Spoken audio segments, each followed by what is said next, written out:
नमस्कार दोस्तों, target with PS Parihar channel में आपका स्वागत है। आइए शुरू करते हैं और देख लेते हैं कि आज के समाचार पत्रों में विद्यार्थी जीवन से संबंधित कौन कौन सी सूचनाएं हैं। आगे बढ़ने से पहले एक सूचना उन छात्रों के लिए है जो छात्र सीटेट की तैयारी कर रहे हैं। वे सभी अभ्यर्थी चक्षु प्रकाशन की इन बेस्ट बुक्स को ले सकते हैं। काफ़ी अच्छी पुस्तकें हैं। जैसे यहाँ पर आप लोग देख रहे हैं, ये प्रैक्टिस सेट है।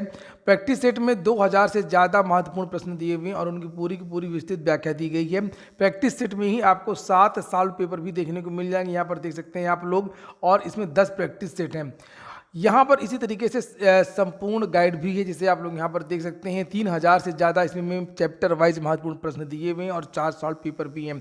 सीबीएसई ने जो बदलाव किया था पिछले साल पैटर्न में परीक्षा के, उसी के हिसाब से, उसी सिलेबस के हिसाब से पुस्तकें तैयार की गई हैं। सीटेट के अलग अलग विषय की पुस्तकें भी आती हैं। जैसे आप लोग यहाँ पर चक्षु प्रकाशन की एक और पुस्तक संस्कृत को देख रहे हैं।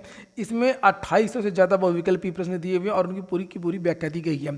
संस्कृत की यह पुस्तक पेपर फर्स्ट और पेपर सेकेंड दोनों के लिए महत्वपूर्ण है। सभी कापी किताबों की दुकानों में आपको चक्षु प्रकाशन की ये पुस्तकें मिल जाएंगी। और अगर आप लोग ऑनलाइन मंगवाना चाहते हैं तो उसकी लिंक मैंने डिस्क्रिप्शन बॉक्स में दे दी है, वहाँ पर जाकर के आप लोग ऑनलाइन भी मंगवा सकते हैं। चलिए शुरू करते हैं आज की सूचनाओं को। और सबसे पहले बात करेंगे ईडब्ल्यूएस आरक्षण। आज के समाचार पत्रों में जो सबसे पहली सूचना है वो ईडब्ल्यूएस आरक्षण को लेकर के यह लिखा है, गरीब सवर्णों को 10% आरक्षण बरकरार। संविधान पीठ 3-2 से फैसला, कानून भेदभावपूर्ण नहीं, संविधान के मूल ढांचे का भी उल्लंघन किया है। यहाँ पर जो जज थे उनमें से 3 ने पक्ष में और 2 ने विपक्ष में बोला है। तो यहाँ पर जो चीफ जस्टिस हैं और जो जस्टिस रविंद्र भट्ट हैं, उन्होंने विरोध में बोला है। जैसे यहाँ पर इनका कहना था कि संशोधन असंवैधानिक है, 50% की सीमा को क्रॉस कर रहा है। अल्पमत का फैसला जस्टिस भट्ट ने पढ़ा। चीफ जस्टिस भी इससे सहमत थे। 103वां संशोधन असंवैधानिक और अवैध है। इससे संविधान के मूल ढांचे का उल्लंघन होता है। आर्थिक आरक्षण स्वतः कोई उल्लंघन नहीं है, पर इसलिए खारिज करना चाहिए कि इसमें SC, ST, OBC के गरीब शामिल नहीं है। 50% सीमा का हनन भावी उल्लंघनों का प्रवेश द्वार बन जाएगा जो विभाजनकारी होगा। डॉक्टर अंबेडकर की टिप्पणियां ध्यान रखनी होंगी कि आरक्षण को अस्थायी व असाधारण के तौर पर देखा जाना चाहिए। और वही मैंने कल भी आप लोगों से कहा था कि अब सभी तरीके के आरक्षण और बढ़ने की संभावना बढ़ गई है। लिखा हुआ कि सुप्रीम कोर्ट की 5 सदस्यीय संविधान पीठ ने सवर्ण वर्ग के आर्थिक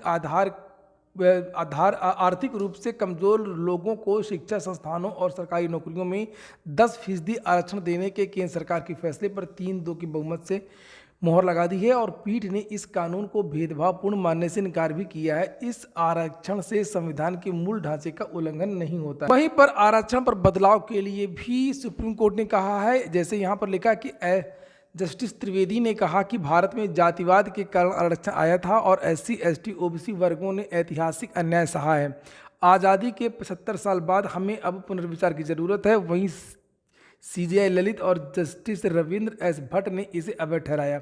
दोनों ने इस आरक्षण को संविधान के मूल ढांचे का उल्लंघन बताया था। वहीं पर एक ये तर्क दिया जा रहा है कि अब आर्थिक आधार पर आरक्षण शुरू हो गया है, तो इस आधार पर जातिगत आरक्षण अब समाप्त हो सकता है। ये देखिए यहाँ पर लिखा है, जाति आधारित कोटा खत्म करने का कदम, यह जाति आधारित आरक्षण खत्म करने की दिशा में मील का पत्थर है। आरक्षण का मकसद सामाजिक न्याय की सुनिश्चितता है, पर बेमियादी जारी नहीं रख सकते हैं जिससे निजी स्वार्थ बन जाए। ये कहना था जस्टिस JB पारदी वाला। फिलहाल अब ये लागू हो गया है, और लागू तो पहले ही हो गया था, अब इस पर मोहर लग गई है, यानी कि विवाद समाप्त हो गया है। अगली जो सूचना है वो है शिक्षक भर्ती की। लिखा, अधियाचन में गड़बड़ी, निदेशालय में अब कल आयोजित होगी बैठक। जूनियर हाई स्कूलों में शिक्षक और प्रधानाचार्य भर्ती पर प्रक्रिया संशोधित परिणाम जारी होने के 2 माह बाद भी आगे नहीं बढ़ पाई है। अब अधियाचन में गड़बड़ी का मामला सामने आया है। इस खामी को दूर करने के लिए 9 नवंबर को संबंधित जिलों के जिला बेसिक शिक्षा अधिकारियों की निदेशालय में बैठक होगी। प्रदेश के उच्च प्राथमिक विद्यालयों में सहायक अध्यापक के 1504 पद और प्रधानाध्यापक के 390 पदों के लिए विज्ञापन निकला था। इसके बारे में मैंने कल ही वीडियो बनाया था और आप लोगों को जानकारी दी थी कि अधियाचन में गड़बड़ी है और अभी इस भर्ती में देरी लगेगी। शुरू से इस भर्ती में खामियां रही हैं। एक बार परिणाम जारी हुआ, फिर दोबारा परिणाम जारी हुआ और उसके बाद में अब GO जारी नहीं हो रहा है। अब एक और नई समस्या। अगली सूचना उत्तर प्रदेश लोक सेवा आयोग की है। लिखा है, भर्ती के इंतजार में बीत रहा है 7वां साल। बात हो रही है APS भर्ती की। उत्तर प्रदेश लोक सेवा आयोग के पास वर्ष 2016 से पड़ा है एपीएस के रिक्त पदों का अधियाचन, नियमावली में संशोधन, अर्हता का पेज। एपीएस की नियमावली में संशोधन होना है। शासन स्तर से संशोधन के बाद आयोग एपीएस भर्ती का विज्ञापन जारी करेगा। अभ्यर्थी नौकरी के लिए भटक रहे हैं, लेकिन शासन स्तर से वर्षों बाद नियमावली में संशोधन नहीं किया जा सका है। वहीं एलटी ग्रेड शिक्षक भर्ती में समकक्ष अर्हता का विवाद है, जिस पर शासन को स्थिति स्पष्ट करनी है। शासन ने इस पर भी स्थिति स्पष्ट नहीं की है और भर्ती अब तक फंसी हुई है। शासन के पास समय ही नहीं। आप लोगों ने देखा होगा पिछली बार जब यूपी टीईटी होना था तो कितनी दिनों बाद अनुमति शासन के द्वारा दी गई थी। शासन की बेरुखी का जो शिकार है उत्तर प्रदेश के सभी भर्ती बोर्ड भी हैं, यानी कि जैसे कि पीएनपी में अभी तक अधिकारी नहीं है, टीईटी के बारे में कोई जानकारी नहीं दी जा रही है, चयन बोर्ड में भी सदस्य नहीं है, टीजीटी पीजीटी के बारे में कुछ पता नहीं है। वहीं यहाँ पर लिखा हुआ है कि एलटी ग्रेड शिक्षक भर्ती में भी शासन स्तर पर बात रुकी हुई है और अभी तक चीज़ें स्पष्ट नहीं की गई हैं, भर्ती फंसी हुई है।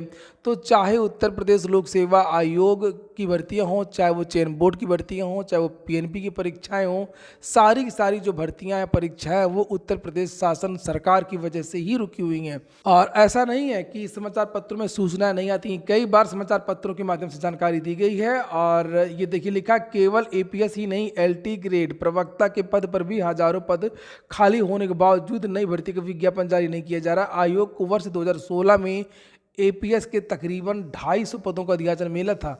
रिक्त पदों की संख्या बढ़कर के अब 300 से ज़्यादा हो चुकी है। इनमें तकरीबन 271 पद सचिवालय के ही हैं। बाकी के पद राजस्व परिषद और उत्तर प्रदेश लोक सेवा आयोग की एपीएस भर्ती परीक्षा 2013 को आयोग निरस्त कर चुका है और पुनः परीक्षा कराने का निर्णय लिया है। तो यहाँ पर नीचे लिखा है कि पुनः परीक्षा की कोई तिथि घोषित नहीं की गई है। और जैसे वीडियो भर्ती में है, ऐसे में एपीएस के पदों पर 9 साल से कोई भर्ती नहीं हुई है। एपीएस में विशेष योग्यता होती है, शॉर्ट हैंड आना चाहिए और टाइपिंग भी आना चाहिए। विद्यार्थी भूल गए, बहुत सारे जो छात्र 2013 वाले थे ओवर एज भी हो गए हैं। नीचे लिखा कि एपीसीएस 2013 में शामिल हुए अभ्यर्थी उमेश चंद्र पांडे नई भर्ती के इंतजार में ओवर एज हो चुके हैं। एपीएस 2013 की कई चरणों की परीक्षा सफल होने के बावजूद वह निरस्त हो चुकी है। एलटी ग्रेड के बारे में भी यहाँ पर लिखा है कि एलटी ग्रेड में भी लगभग रिक्त पदों की संख्या अब लगभग 5000 हो चुकी है। ये देखिए लिखा हुआ है। और तक जीआईसी प्रवक्ता के भी तकरीबन 400 पद रिक्त जो अधियाचन है वो लोक सेवा आयोग में पड़ा हुआ है। प्रतियोगी छात्र मोर्चा के अध्यक्ष विकी खान और तमाम छात्रों ने कई बार ज्ञापन भी दिया है। हर बार विज्ञापन शीघ्र जारी करने का आश्वासन दिया जाता है और साल बीत रहा है, लेकिन अभ्यर्थियों का इंतजार भी खत्म नहीं हो रहा है। अगली जो सूचना वो एसएससी की है। कल हंगामा हुआ था। लिखा हुआ है कि चश्मे के साथ लगाई फोटो आवेदन हुआ निरस्त। आप लोग भी ध्यान दें, फोटो के लिए जो इंस्ट्रक्शन जारी किए जाते हैं उसका पालन करें। कर्मचारी चयन आयोग की 14 और 16 नवंबर तक आयोजित जूनियर इंजीनियर भर्ती 2022 परीक्षा में आवेदन पत्र निरस्त होने से नाराज 100 से अधिक अभ्यर्थियों ने सोमवार को सिविल लाइंस स्थित एसएससी मध्य क्षेत्र के दफ्तर के बाहर प्रदर्शन किया। और अभ्यर्थियों का कहना है कि ऑनलाइन आवेदन पत्र निरस्त होने के कारण चश्मे के साथ पासपोर्ट साइज फोटो अपलोड करना और हस्ताक्षर स्पष्ट होना आदि बताया गया है। तो यहाँ पर चश्मे को लेकर के काफ़ी जो छात्र वो कल आए हुए थे। विद्यार्थियों का ये आरोप है कि कुछ छात्रों को चश्मे के साथ में प्रवेश दिया गया है और कुछ छात्रों को बाहर किया गया है। लिखा, यदि गलती से किसी का आवेदन निरस्त हुआ है तो उसे परीक्षा में शामिल होने का मौका दिया जा सकता है। इसके संबंध में राहुल सचान जो क्षेत्रीय निदेशक है उनका बयान भी है कि जिन अभ्यर्थियों ने प्रार्थना पत्र दिए हैं उनके फॉर्म का परीक्षण कराया जा रहा है। यदि गलती से किसी का आवेदन निरस्त हुआ तो उसे मौका दिया जाएगा। ACF-RFO को रिजल्ट संशोधित किया गया, इसके बारे में कल भी जानकारी दी गई थी। वहीं साक्षात्कार के लिए जो चयन प्रक्रिया पर आपत्ति दर्ज कराई है विद्यार्थियों ने, इन विद्यार्थियों का ये कहना था कि RFO के 15 पदों के लिए और ACF के 1 पद के लिए 3 और RFO के 15 पदों के लिए 45 इन विद्यार्थियों का जो साक्षात्कार है वो अलग अलग क्यों करवाया जा रहा है। जिस तरीके से PCS की भर्ती में होता है, SDM या डिप्टी SP के पदों में जिसके ज़्यादा नंबर रहते हैं उसको उस तरीके से वरीयता वाला पद दिया जाता है, तो उसी तरीके से यहाँ पर भी साक्षात्कार होना चाहिए।